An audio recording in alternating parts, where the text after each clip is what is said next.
Hey, yo, Pro Wrestling Podcast listeners, help us out and click subscribe to show your support. And while you're at it, enable notifications so you're updated immediately whenever a new episode gets posted live of the Pro Wrestling Podcast.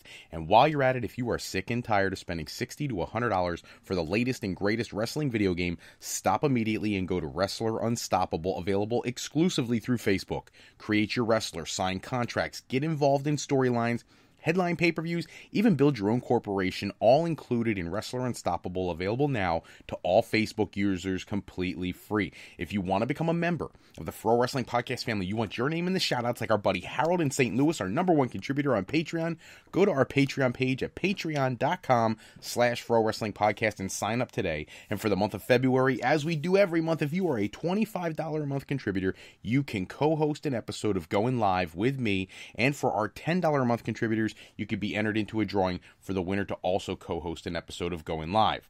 Hello, everyone, and welcome to this live episode of the Pro Wrestling Podcast. Happy President's Day. Big things going on in the world of professional wrestling. We have a lot to talk about. Before I say any more, don't forget, if you have not cast your vote in the latest round of the greatest superstar of the Monday Night Wars, get in there and do that. The next round has launched. You guys are doing a great job. This is an amazing tournament. Tons of talent. Can't wait to see what comes out of this round. We're getting close to the end. I believe we're in our last 32 wrestlers. Go in and get your votes cast for that at frowrestling.com. We're going to close the voting for that on Wednesday night. If you have questions, comments, things you want us to discuss throughout the episode, if you wanted me to talk to you live about your questions, go in through the Spreaker app at frowrestling.com or go to Spreaker and look up the Pro Wrestling Podcast and send your questions through their chat function. It will pop up right on my screen and I can get your questions on the show immediately. If you think of something throughout the week that you want us to address during the show, don't hesitate. Call into the Pro Wrestling Sound Off line at 267-642-1160 and give us your questions, your comments, whatever you want us to talk about, and we can get your questions in the show. I'm going to start actually there because we have a great question. Harold in St. Louis, there was some conversation this week in the world of wrestling about contracts. Who is signing for what? Dolph Ziggler, we're going to get into him a little bit later. Eddie Edwards, we're going to talk about him a little later. All these contract conversations that pop up in the wrestling news world. And Harold and I were having some conversation about whether or not wrestling fans really appreciate what those contracts mean. And I have a very specific way that I look at this, and I think that, and I wanted to address Harold's question right away at the top of the show because Harold is such a great contributor to the program. He sends me so much great stuff. I feel like he deserves the prime spot in this episode to talk about the question he posed. Whether or not wrestling fans really care about this, the contract stuff. I would say that the general mass fan, the person who tunes in Monday and Tuesday nights and watches WWE only, maybe they stick around for 205 Live on the network, probably not as many. I think those people really couldn't care less. They don't care how much money Dolph Ziggler signs for, how long John Cena is going to be around, or whether or not The Undertaker is still a paid talent. I don't think they care about those things as much. However, I would think that some of the diehards are very similar to the way I feel, which is I don't necessarily need to know the terms of the contract, how much they're getting paid, just so I can know that I don't make anywhere near any of these wrestlers.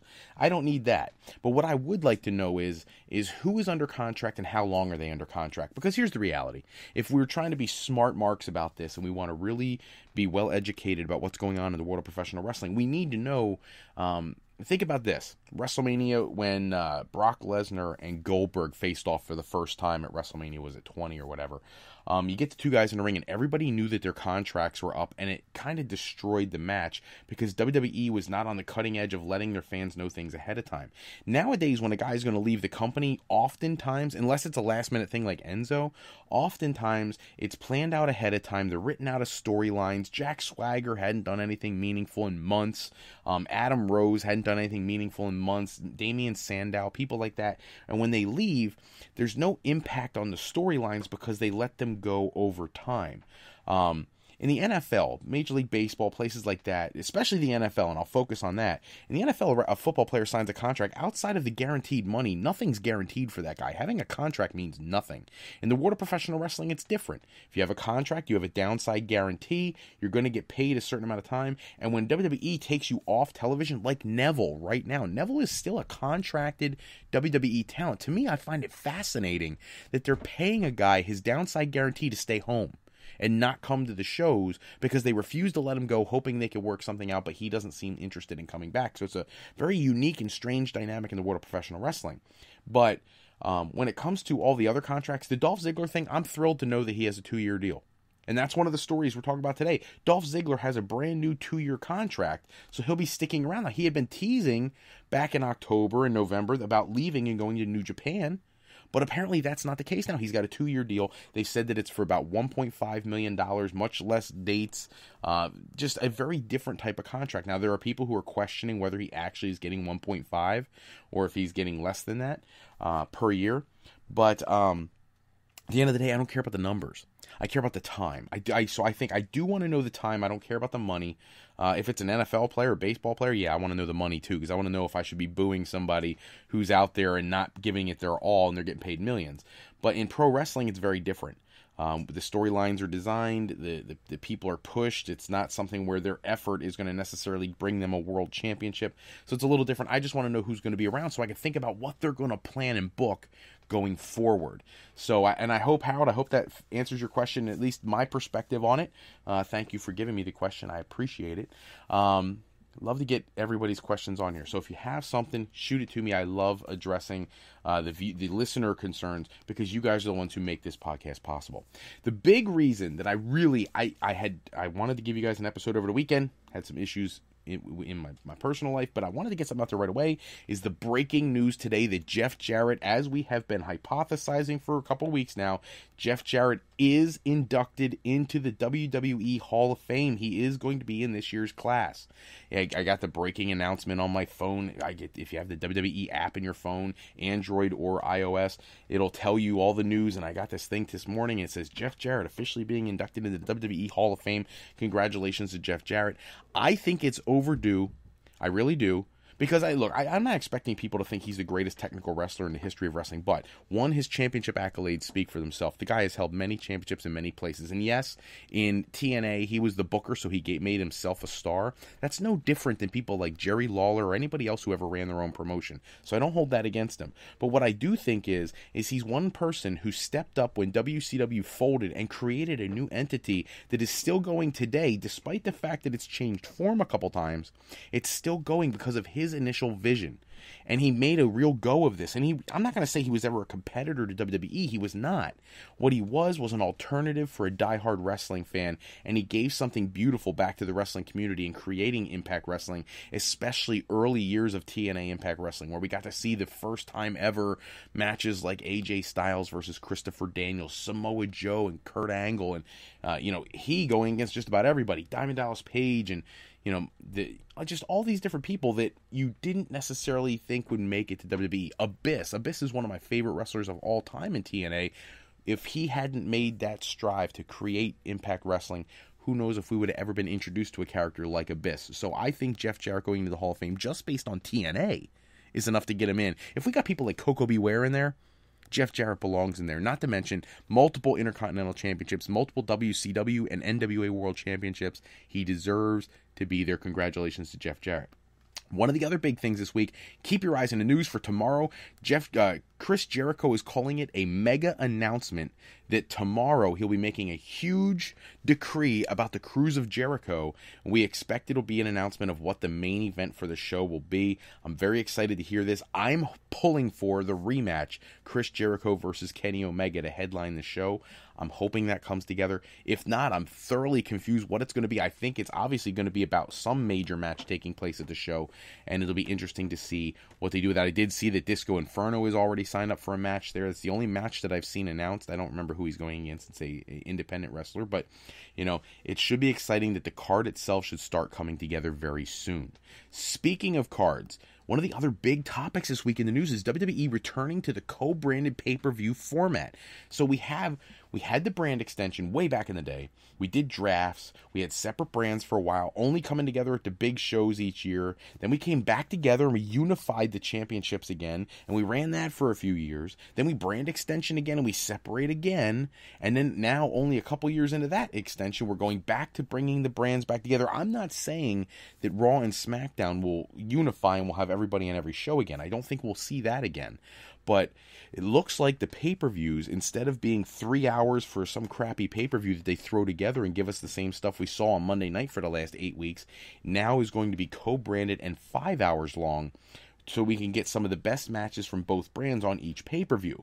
They eliminated a couple shows, whatever, it's fine. I think they have too many shows to begin with, but it allows for premium talent to be in every match. Now, the drawback to this is the mid-carders, the guys who don't get as many opportunities, may get pushed even further down the shows because there's not enough room for them when you combine the two brands into one pay-per-view. But look, WWE is a publicly traded company. They have to give us the best quality pay-per-views. If you're asking people to pay their $9.99 a month, you have to make it worth the $9.99 a month. And a lot of people would say, if I tune in to Raw or SmackDown every week, I'm already seeing the pay-per-views that are going to go on because they do the same matches repeatedly over and over and over.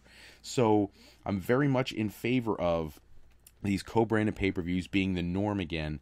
Just keep the shows themselves separated. Every once in a while do a crossover because it makes sense. Obviously you would have big egos in the locker room, but I love the idea of the 5-hour co-brand with legit matches rather than some of the fodder that we've been getting for years now, when they don't know what to do because their creative teams haven't come up with something that we really want to see. Big news coming out of New Japan Pro Wrestling. Coming up shortly is New Japan's Honor Rising card, and at that card we will get to see the reunion of Kenny Omega and Kota Ibushi. They will face off against the Bullet Club, and they still haven't clarified what the status of Omega and the Bullet Club is. Only this past week at their various shows, Omega was teaming with Bad Luck Fale and still being a part of the Bullet Club. So I'm confused. I don't understand the angle. Like, is he in? Is he out? Is Ibushi aligned with him, but he's still aligned with the Bullet Club? Is Cody the new leader, or are they holding off on that? It'll be very interesting to see what happens going forward with the Bullet Club. And I think, obviously, we know that there's going to be a Kenny Omega versus Cody match at the Ring of Honor show, but I'm curious to see how New Japan handles it. New Japan makes a lot of money off of the Bullet Club, and I think they make a ton of money off of Kenny Omega, and they want to be careful not to stifle their profits by squashing Kenny Omega's character and kicking him out of the Bullet Club. I think he brings so much to that club. I think they got to be careful with how they progress here, unless they see Cody Rhodes as the future. If that's the case, then maybe you do move him on. I don't know. I'll be curious to see how it happens going forward. An update on Big Cass. He is doing very well with his recovery from his injury, his torn ACL and whatnot. He should be back in action very soon.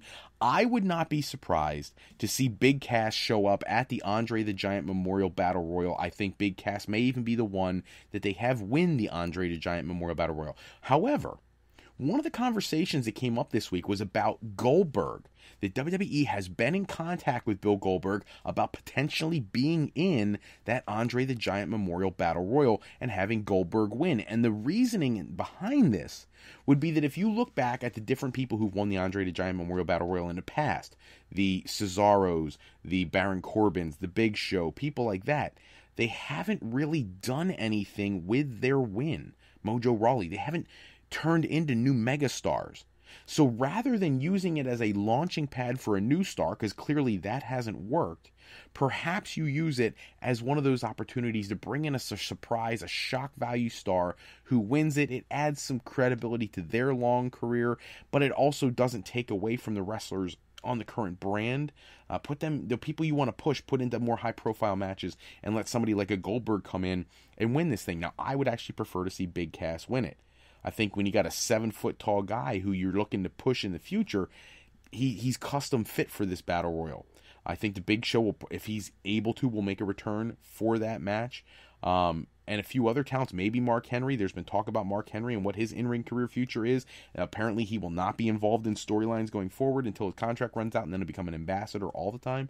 But it'll be curious to see how they book Big Cass if he gets back. I hope he gets back in time for Mania. It would be horrible to see him have to miss this Mania after he's been through so much. It would be great to see him back in the ring. There is a Rey Mysterio update this week. So apparently Rey Mysterio now, as we said last episode, he has signed to do a match with Jushin Thunder Liger at the Long Beach, Return to Long Beach event for New Japan, their North American expansion. However, WWE.com AJ Styles and Rey Mysterio have all been having discussions about a match between Rey Mysterio and AJ Styles in WWE, and that Rey Mysterio flat out made it clear if it was offered, he'd be there. He wants that match. I think it is purely a matter of not if, but when we see Rey Mysterio back into a WWE ring on a more consistent basis, being able to really bring some of the dream matches that we haven't seen yet. Because let's face it, Rey's been gone for a little while now, and there are plenty of talents that are now making their emergence in WWE that have never faced Rey Mysterio. He looked amazing at the Royal Rumble. The most looked at and sought after search term in YouTube after the Rumble was Rey Mysterio. Absolutely somebody WWE could really build a part-time program around and still generate the excitement and the interest.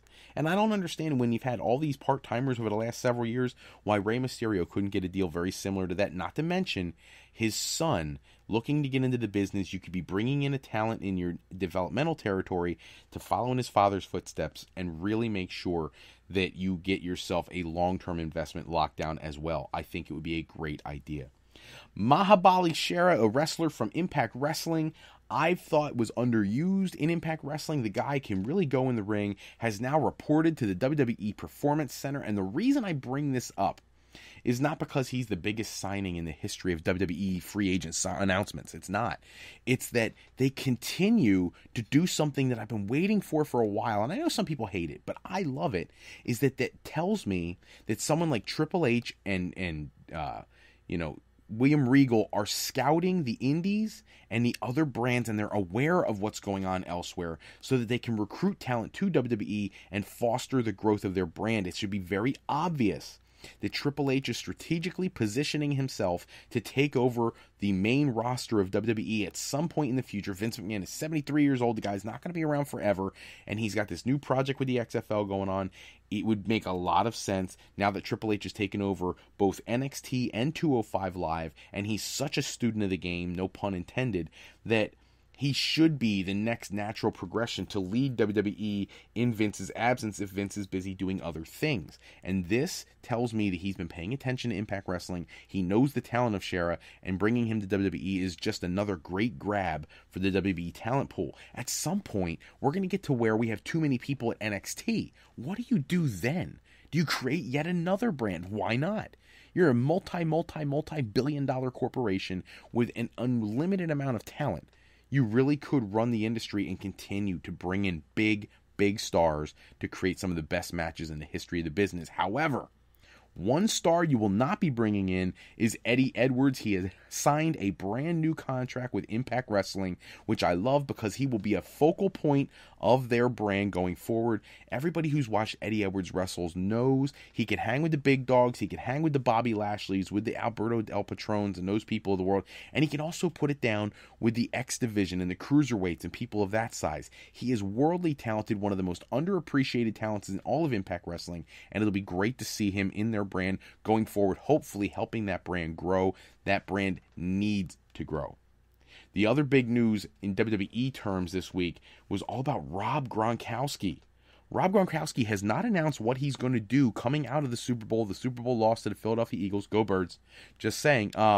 But he has had a huge interest in professional wrestling. He and Mojo Rawley very close.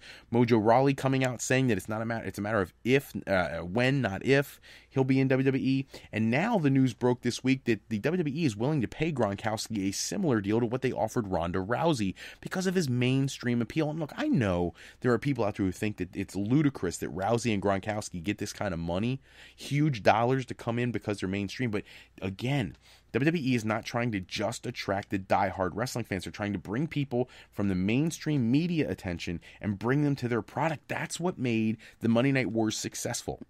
Bringing in talent to two different brands that were rivals, and people were always curious about who's going to go where and all this and what celebrities were going to be involved. Well, now we don't have two brands, so you got to generate interest in another way.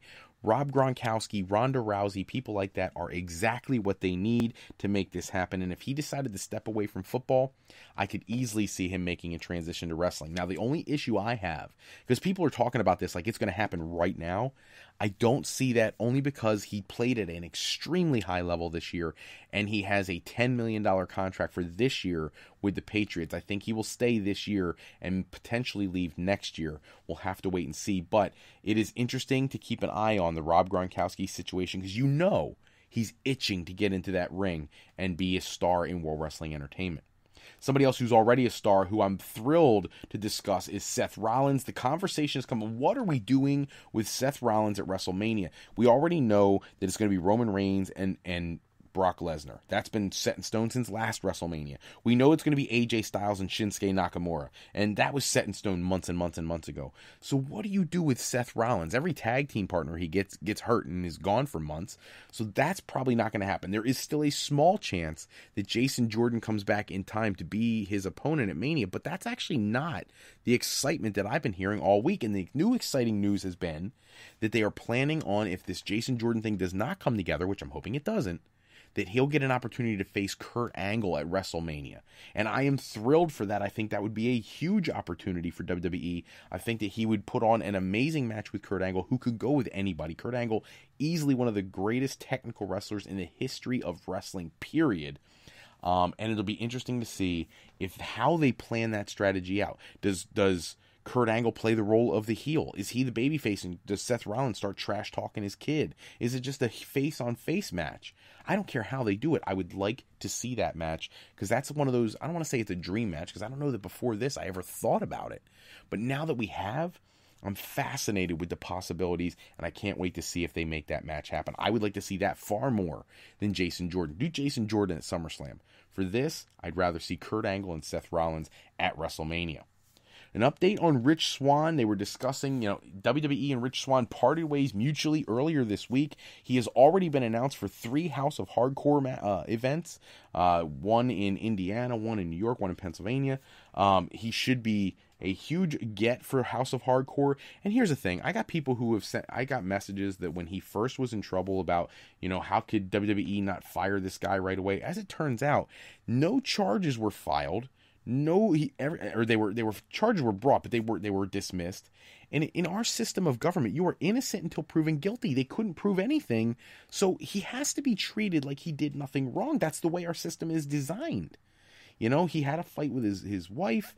I'm not saying that he handled it in the best way, but at the end of the day, should that cost you your career because you have an argument with the significant other? I don't believe so. Not in this situation. They were talking about kidnapping and all this other stuff. Like, that's big words for arguing with your wife outside the car. So, good thing for Rich Swann. He's got someplace to fall back on. Clearly, it won't be the same exposure as WWE, but in today's world with digital media the way it is, Rich Swann will definitely be in the public eye and somebody you can keep up with on a regular and consistent basis. I would not be surprised after his no-compete clause expires if he goes to Impact Wrestling, where his wife is now a performer. I think that would be just a natural progression. He'd be a great addition to the X Division. If anybody, as we can figure out what the X Division stands for. There was actually an article out with Austin Aries this week where he was talking about how he doesn't even know what the X Division stands for. You've got people throughout history as big as Samoa Joe and Kurt Angle win the X Division title, and then people as tiny as Amazing Red and AJ Styles when he was a beanpole winning the X Division title. So what does that belt actually represent? Is it a style? Is it a weight class? What is it? And I think Rich Swann would be a great addition to however you define that. Ric Flair in the news this week is our last topic for the day. Conversation about what the current modern day 4 horsemen would look like. And what I found fascinating was he included Randy Orton in the group, which I kind of expected because of experience in Evolution. However, I know he's not old, but Randy Orton almost feels like he's old. You know what I'm saying? Because he started so young. Randy Orton, he'd put in the group. Dolph Ziggler, he would put in the group, which, Dolph Ziggler does not get the kind of credit that he should. Dolph Ziggler has put over more people, more talents than anybody that I've seen in years, except maybe for John Cena, which I find fascinating as well, because people always think Cena never loses. But, Dolph Ziggler has contributed so much. I think putting him in a group like that would be fascinating to see how it could revitalize his career. He's been the undercard guy. He's been the world champion, be it for only a short period of time. But he's kind of filled every role that he possibly can, but he's never been a part, unless you count the Spirit Squad, he's never been a part of a group that actually meant anything. Yeah, he had that thing with Big E for a little while, but that wasn't really a faction or a group, and we don't really have a lot of factions and groups anymore.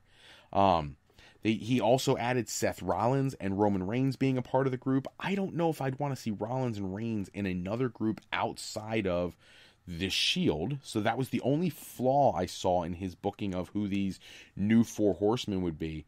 But I certainly think that having Seth Rollins, Randy Orton, and Dolph Ziggler clearly is a great 1, 2, 3. I would probably go away from Roman Reigns and add somebody else if it was up to me.